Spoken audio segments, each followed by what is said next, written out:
May mga araw na malakas tayo. May mga araw na puno tayo ng pag-asa. Pero may mga araw din na gusto na lang natin umupo, tumahimik, at magtanong sa Diyos.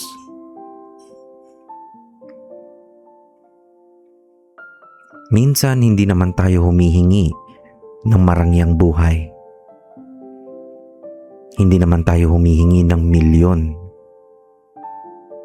Hindi naman tayo humihingi ng sobra. Ang gusto lang natin, makaraos. Makabayad ng utang. Makapaglagay ng pagkain sa mesa. Makapagbigay sa pamilya. Makapagpahinga kahit sandali. Pero minsan, parang napakahirap maabot ng mga simpleng bagay na yon.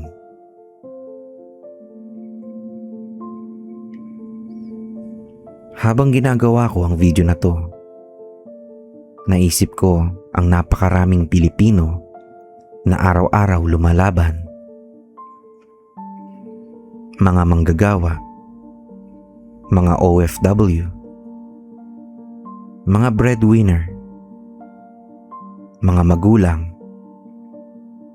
mga negosyanteng nalugi, mga taong nagsisikap ng tapat, pero parang hindi pa rin umaangat. At baka isa ka sa kanila. Baka matagal ka nang nagsasakripisyo. Baka matagal ka nang nagtitiis. Baka matagal ka nang nananalangin. At minsan, naiisip mo, Panginoon, hanggang kailan pa?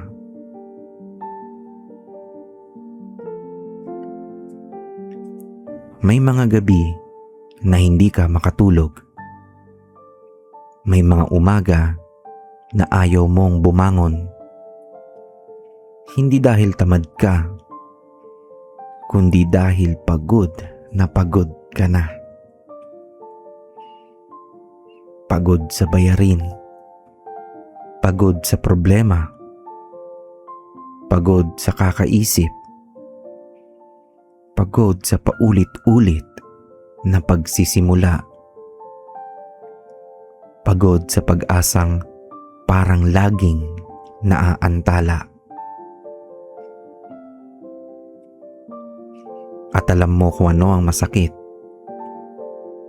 Kapag pakiramdam mo, ikaw lang ang nahuhuli. Nakikita mo ang ibang tao na umaangat. Nakikita mo ang ibang tao na masaya. Nakikita mo ang ibang tao na parang maayos ang buhay. At napapatanong ka, bakit ako hindi? Pero gusto kong sabihin sa ito, hindi porket mabagal ang takbo ng buhay mo, ibig sabihin naiiwan o naiwan ka na. Hindi porket may problema ka, ibig sabihin pinabayaan ka na ng Diyos. Hindi porket mahirap ang buhay ngayon, ibig sabihin mahirap na ito habang buhay.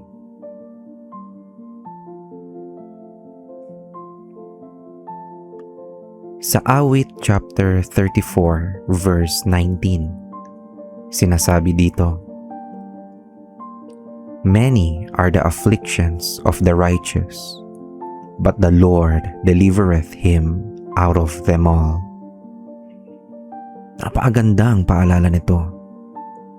Pansinin mo, hindi sinabi dito na walang problema ang mabuting tao.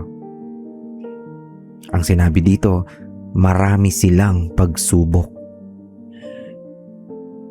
Pero mayroon ding pangako.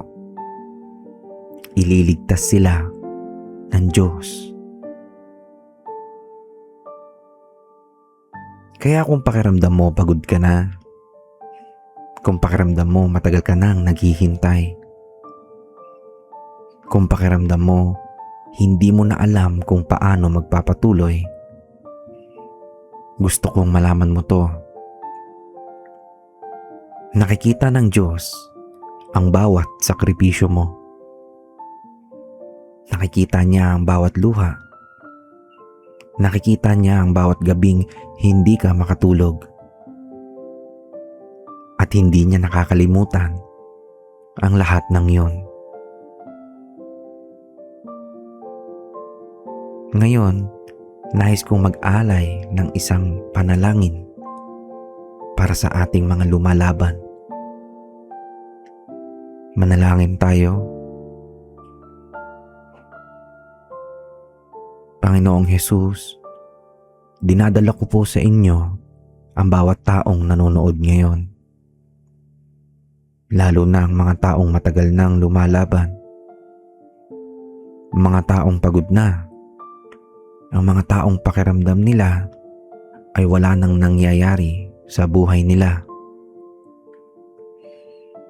Panginoon, yakapin niyo po sila. Bigyan niyo po sila ng lakas. Bigyan niyo po sila ng pag-asa. At tulungan niyo po silang magtiwala kahit hindi nila nakikita ang buong plano niyo. Kapag sila ay nanghihina, palakasin niyo po sila. Kapag sila ay umiiyak, naway aliwin niyo po sila. At kapag pakiramdam nila ay hindi na nila kaya, ipaalala niyo po sa kanila na kasama nila kayo. Maraming salamat po. Sa pangalan ni Jesus. Amen. At bago tayo magtapos, gusto kong magpasalamat sa inyong lahat.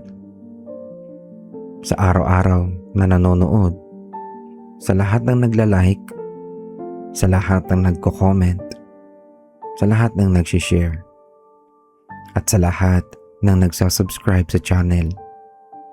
Maraming salamat po. Napakalaking bagay ng suporta nyo. Kung mayroon kang personal na prayer request, maaari mo itong ilagay sa comments. Binabasa ko ang inyong mensahe at ipinagdarasal ko kayo.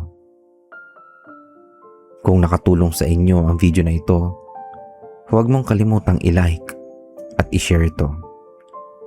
At kung bago ka pa lamang dito sa Dasal, inaanyayahan kita mag-subscribe at pindutin ang notification bell. At kung may kakilala kang pagod na sa buhay at nangangailangan ng panalangin ngayon, maaari mong i-share ang video na ito sa kanya. Baka ito ang eksaktong mensaheng kailangan niyang marinig. At tandaan mo ito, maaaring matagal ang paghihintay. Maaaring mabigat ang laban. Pero habang kasama mo ang Diyos, palaging may dahilan para magpatuloy. Maraming salamat.